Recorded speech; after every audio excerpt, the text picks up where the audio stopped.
How did you come out of poverty/being broke? Story 1.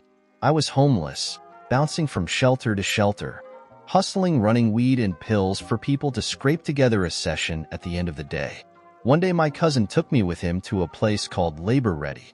It's just a place where construction companies etc. pick up a day laborer, and at the end of the day you go back to the office and they cut you a check for the day's work. Well, when I got to that job site, the other punks I was working with from the agency were lazy and slow and complaining all day, barely doing anything. It pissed me off. We were hired to work, so I worked my absolute guts out. We were digging mud out of the basement of an abandoned farmhouse that was being restored. The boss came during the day and saw me carrying 2 steel 5-gallon pails filled to the top with mud up the stairs and out the back door constantly, while the other 2 were barely filling 1 2-gallon drywall mud pail. He took me aside and said, "You're not going back to the agency tomorrow, you're hired." From there, I continued to work my guts out for him and eventually was promoted from laborer to a carpenter's apprentice. I learned a few trades there since they were a general contractor. From there, I moved on to other companies and continued learning new trades. Today, I'm a jack of all trades, making good pay. I do everything: windows and doors, flooring, brick and concrete repair, drywall, mud and tape, tile, siding and aluminum, you name it. I've got my own brand new van, fully kitted out with all the best tools I could possibly need to do any job. And my work is appreciated because I am meticulous and hardworking. And that's how I went from pinching out of weed bags and sleeping at a mission to owning a house and vehicles with a good job. Story 2. Being at the right place at the right time, talking to the right people. You can be the most talented person in the world, but if you don't know how to play the social game and have a lot of luck, it sadly isn't going to happen. Story 3. Sacrificed comfort and focused on getting the bare minimum of what I need and how to get more money. I ate ramen and bread, slept outside, and took a shower when I could. I got a job at Walmart, then Ross, the clothing store. Found a cheap motel to stay at with the girlfriend, and we scrimped and saved. But $33 a night on a $50 a day salary eats at you, and it was impossible to save. Like it would have been years before I could have afforded just a car to make sure I got to work on time. So I moved into my father's place and could save up for a car.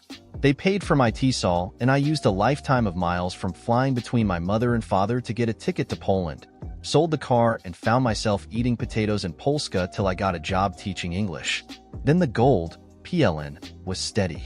Moral of this story is that poverty is a scary fucking thing, and it's really hard to get out of it without friends and family. There's no easy way out, and the longer you're there, the deeper the holes get, especially if you start borrowing money. I still like to travel on nothing sometimes though. Hitchhike, couch surf, and eat nothing but bread for months. Story 4. My mom worked 3 jobs to put me through uni. I worked a job at near full-time hours. If I wasn't at uni, I was at work. If I wasn't at work or uni, I was studying. If I wasn't doing any of those things, I was sleeping. Literally had no social life. After uni, I got an entry-level job in my field, marketing, and still worked a second job on top of that so I could make ends meet. Eventually, I moved into the marketing team at big corporate retailer and worked up from there. I didn't quit my second job until I started making over $80,000 per year.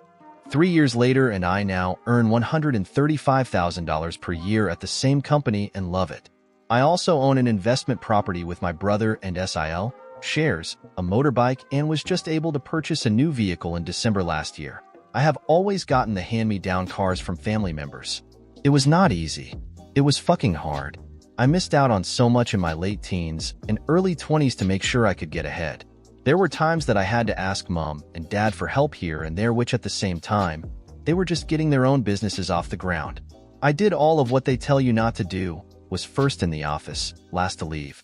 Always said yes to extra work even though there were times I thought I could be taken advantage of, etc., and it paid off big time.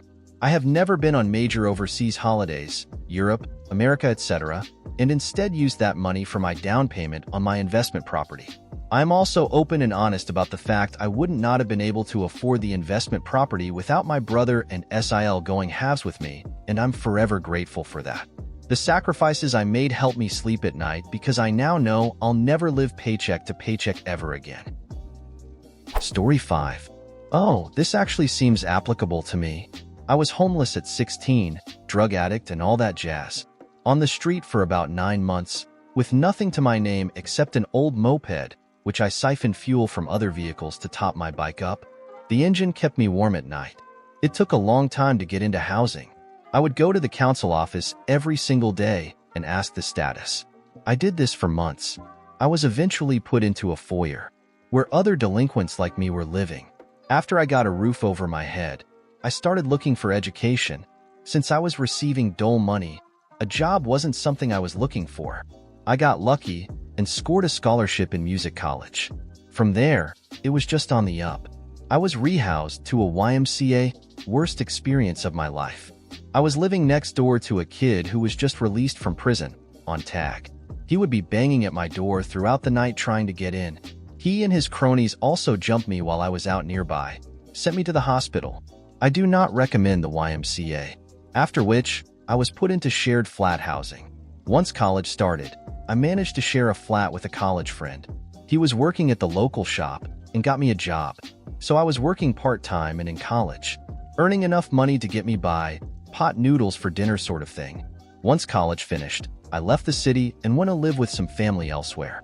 Now that I had a bit of education, didn't look like a hobo anymore, and had some work experience, I managed to land a full-time job, and it just went on from there. The job was shit, my boss was shit, the money was barely minimum wage, but it got me by until I met my, now, wife online, and moved country and started my career from scratch. Now I'm living comfortably, recently bought a new car outright after saving up. It was a long road, getting from there to here, but I wouldn't change it now that I know where I would end up. Story 6. One phone call. Short version. I was studying programming and got pretty good at some niche stuff that was in demand. I was pretty worried, afraid of the unknown, but my GF was suddenly pregnant, and she hit me with the, "It's now or never to get off your ass," and I took it to heart. I finally put my resume out and applied to a few jobs. Got a call a week later. Here's the cool part. At the time, I was making about $25,000 per year. The person on the phone offered me $70, but I'd have to move 6 hours away and be able to start within 7 days. I took it. I was so excited to be making $70,000. Before the call ended, the recruiter said, "Well, I'm going to put you down for $80. I have some wiggle room I left in to negotiate, and I also get a little extra the more you make." I said, "That sounds great." Then as she's closing the call, she says she's got me down to start in 7 days at $80 HR. See you then. The reality is I took the job happy at $70,000, but she meant per hour. She then upgraded me to $80 per hour without me asking, and before the call was done, I was making $165,000 in the year on a job that I had accepted for $70,000. By the end of the year, I had made $275,000 with the overtime, basically 10x ing my income, all from that one call. Story 7. I was working in a basic clerical job that paid okay, but with my wife's income as a hairdresser was just enough. But then we had a kid, and it wasn't, and I realized that job was going nowhere.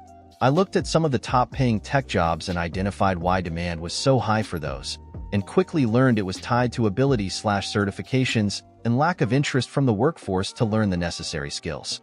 So I leaned hard into those fields of high demand. I quit my job for one in the field of interest for worse benefits to get experience. They paid for training, so I got certifications, functional work, and grew my resume. I asked for all the work no one wanted to do, and anytime my work touched on other departments, I tried to interact and learn as much as possible. One thing I really worked on was soft skills. I had some bad communication habits I had to fix. I learned to not interrupt/talk over people in meetings. I stayed engaged, listened, and tried to incorporate what was being said into my work. My emails seemed mean when they were intended to be functionally succinct, so I had my coworkers proof my emails until I got the right tone down, and I learned to present and lead meetings. I also learned to toot my own horn ethically. This part was not something I was comfortable with, but it's a necessary part of success. I encouraged people I helped to tell my bosses. I redid my resume to tie my skills to a functionally positive result of having that skill. So, able to cook hot dogs, would become cooked award-winning hot dogs that fed 100,000 people, resulting in $200,000 in revenue. Finally, no loyalty. As soon as I had another decent offer for more money than my expected raise, I took it. Your annual raise will be 1 to 3%. The company will also drop you like a piece of trash as soon as they don't want you. You don't owe them any better. Every time I changed jobs, I got at least a 10% increase in salary, and ask for more when they make an offer. HR departments expect you to haggle and budget that way. Women are especially bad at not trying for more money, and this impacts their lower rate of pay. Once you're making more than enough, it can be more about benefits and work quality. In 5 years, I went from $65K to $180K with bonuses. Have a plan. Work on your technical and soft skills. Volunteer for work. Learn to market yourself and leave for more money. It's a process, but it works. Hope this helps. And that's it for today's video. I hope you liked it, and don't forget to comment with an anecdote or experience similar to the video's topic. Leave a like, share if you enjoyed the video, and lastly, don't forget to activate the bell so you don't miss any of our daily videos. Bye.